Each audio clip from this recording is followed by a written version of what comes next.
My goodness. As many people may often forget, cosplay is not just about the costumes. That's only half of it. We also have the play element. So a wonderful element of having the Cosplay Pro Championship here is that we also have the moment to get up on stage and showcase our other talents, whether that is video editing, dancing, performing, singing, however you may like to showcase your other skills and talents and bring them into the wonderful world that is cosplay. There we go. So next up, we have Gia Francesca, Jawbreaker Cosplay as Ari from League of Legends.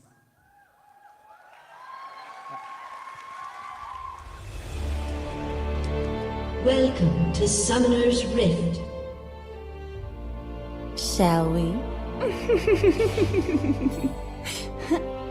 Charmed, I'm sure. Your charms are impressive, but I'm not into forest creatures. First blood. Don't you trust me? You think yourself clever, but once a little fox, always a little fox. Double kill. Come try your luck, if you think you're in my league. 9 tails a chase. Triple kill. If you'd like to play with me, you'd better be sure you know the game. Do you think me so weak as to fall for your charms? Quadra kill.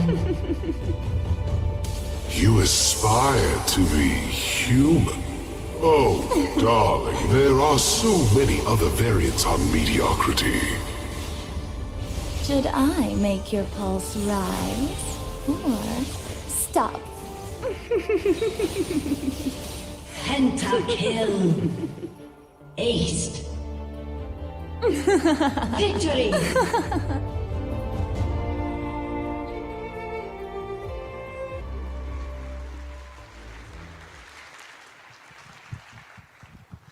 What a wonderful bit of performance. We've got lights across all this stage here now, which is absolutely wonderful to see. Now, going from our foxes, we're going to change species entirely to something a little bit more scaly. And we will have Lorna Boland as Toothless from How to Train Your Dragon.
Thank you very much, Lorna.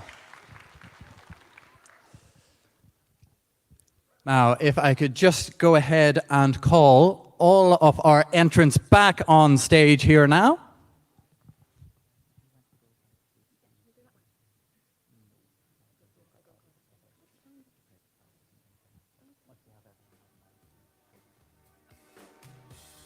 Entrants, can I have you back on stage here, please? Thank you. So in reverse order here, we have Lorna Boland as Toothless, Gia Francesca Jawbreaker Cosplay as Ari from League of Legends.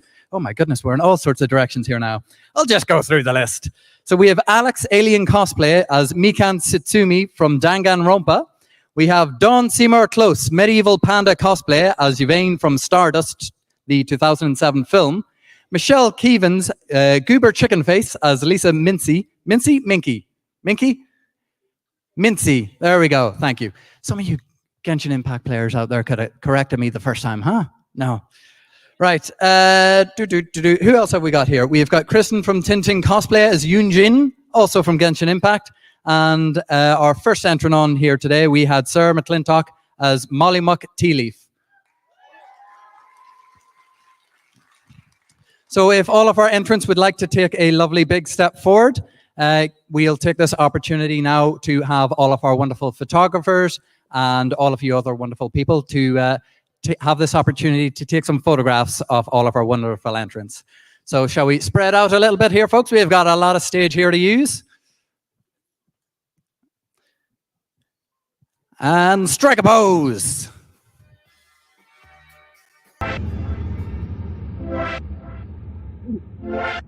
You can include there as well.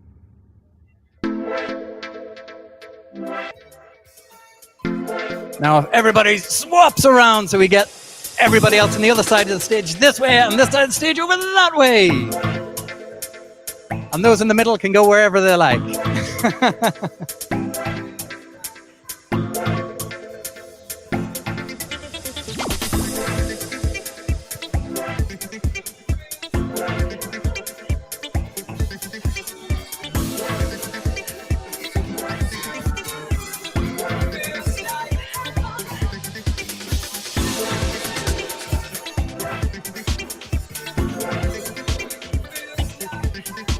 Everybody, I have just a few questions to go through now. Where are our Genshin Impact cosplayers? If we could have you over here, making you run back and forth across the stage non-stop. I'll bring you here to the middle. Right. So these are obviously wonderful, beautiful costumes, both from Genshin Impact. Can you tell us a little bit why you've decided to choose these costumes here today? MILF. I think that's reasonably straightforward. Was that the biggest cheer of tonight? I think that was. Any thoughts on Genshin Impact here? Gay. Two very reasonable answers here, I guess. Now we're going to jump across here, and I feel like I'm going to get the same answers this way here. Sarah. So it was no and then gay, right? It was MILF and then gay. MILF and gay, okay. So what are the questions? What do we love about Molly Muck Tea Leaf? Remember, this is a family show. It's a bit of a MILF, but I think if Talis and Jaffe is going to steal my accent, I'm going to steal his character, so Molly's mine. Justifiable reasonings. Now, obviously, we have a wonderful amount of work going in here. Any League of Legends fans out there? I'm sorry. Are there any League of Legends fans out there? Woo! I think we may have a fan favorite out there. Who was that in the audience there? We're gonna put a big spotlight on you. It's misfortune. Okay, we're gonna just have a little meet up then afterwards then here, shall we? Yeah. So what is it that drew you to Ari out of all of the characters that League of Legends offers? I don't really need to say. I just need to shake. I like tails. We've got a lovely bunch of comedians here, yeah? Yeah. Now, I've mentioned about how absolutely hot it is here this weekend and, making sure that everybody keeps hydrated. So I have to say, Lorna, congratulations on surviving so far this entire day today. Surviving the heat, completely encapsulated in that costume. Can we get the mic in there for a couple of words? Yeah. Wonderful. Tell us what makes your characterization here of Toothless so enjoyable. Like wearing a mask obviously is not the most easiest thing to portray a character. So have you interpreted that into your performance? Yeah, I just do this. Just have a little wiggle. We're picking up all the major tips here today, folks. Starlight. Cosplay Pro Championships, you see it all over the place. Wonderful ball gowns and dresses galore. What is it that has drawn us to Starlight here tonight? I'm a massive Neil Gaiman fan, and yeah, come on. Come on, we can do better than that.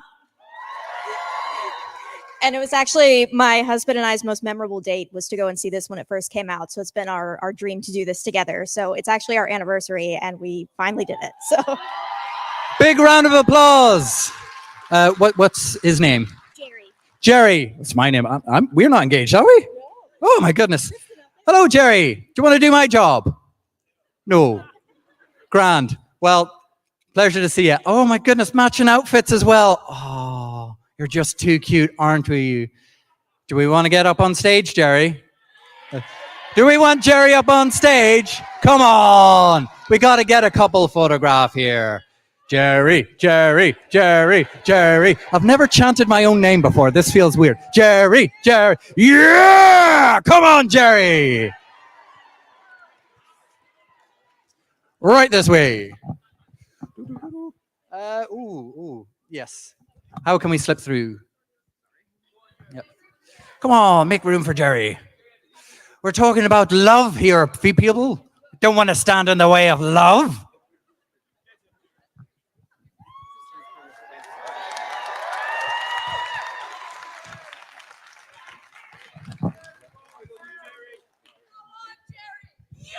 Yeah! Big round of applause for Jerry. Sorry, Michelle. I think we topped for biggest cheer here tonight here. So one last round of applause before we all get hoarse for Jerry and Dawn.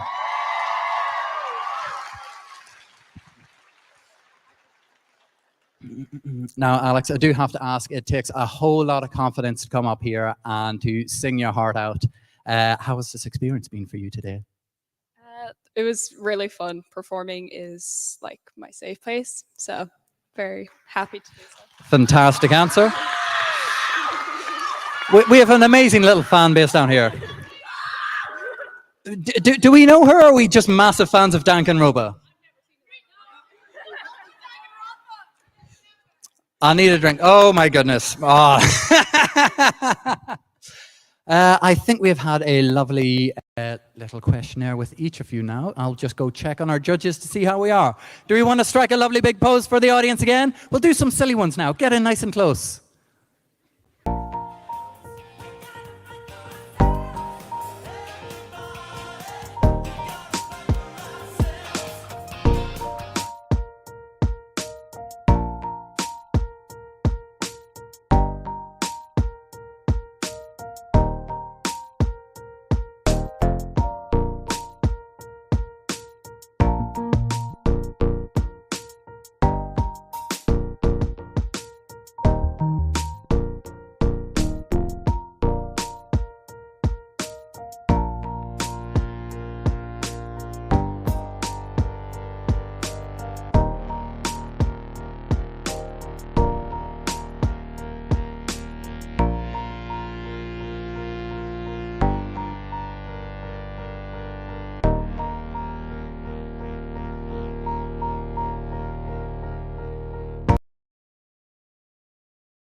This trophy here today. It is a tremendous experience here to have such wonderful contestants in front of us here today for the Pro Championships. These, again, are the first Pro Championships we've had in 3 years over the past couple of years, so it is very meaningful to see such wonderful talent, such love and joy for the craft, and to get out here on stage in front of all these lovely people. Give yourselves a round of applause too. So I think our judges are just about ready, so I would like to welcome to the stage Amazonian Cosplay, Ollie of the Cosplay Journal, and Oliver Chest.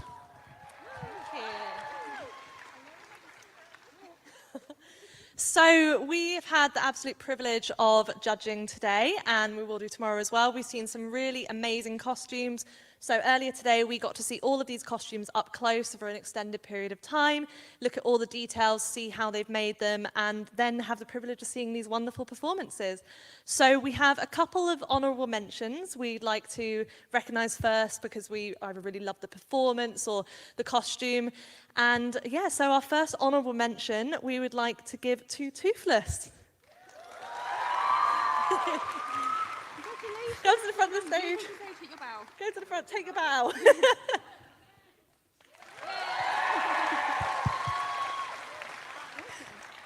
Thank you. Oh, careful. Our second honourable mention goes to Alex for their Danganronpa skit. That was amazing.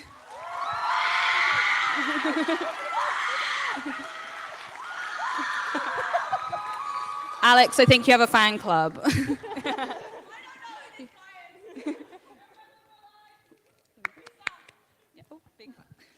Big clap, please.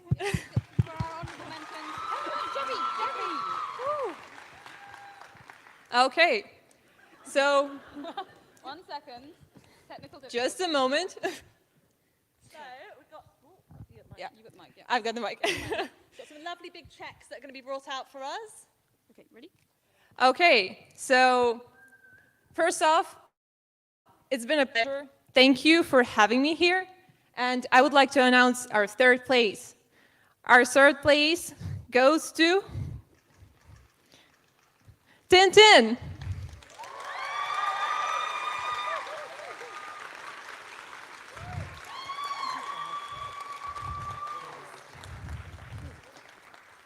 Round of applause, everyone. What a gorgeous costume. Thank you.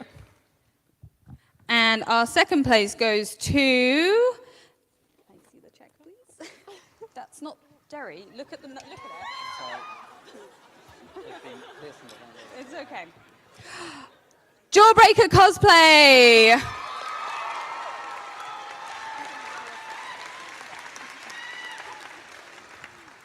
Can we have a big drum roll, please, for our winner? It is Sarah McCostumes as Molly Mortili.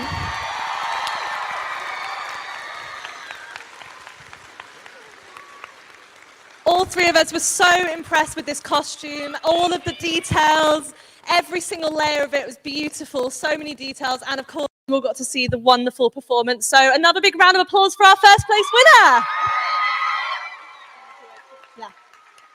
I want to give a massive thank you to everyone who came to watch today, everyone who took part, and of course, all the competitors. We would love if you guys could pop over to our stands or give us a message. We'd love to give you guys all feedback for your future competitions. And yeah, all of our winners, come to the front. So one last big round of applause.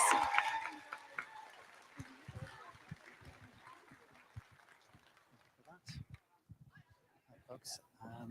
Thank you very much for joining us. If you'd just like to follow.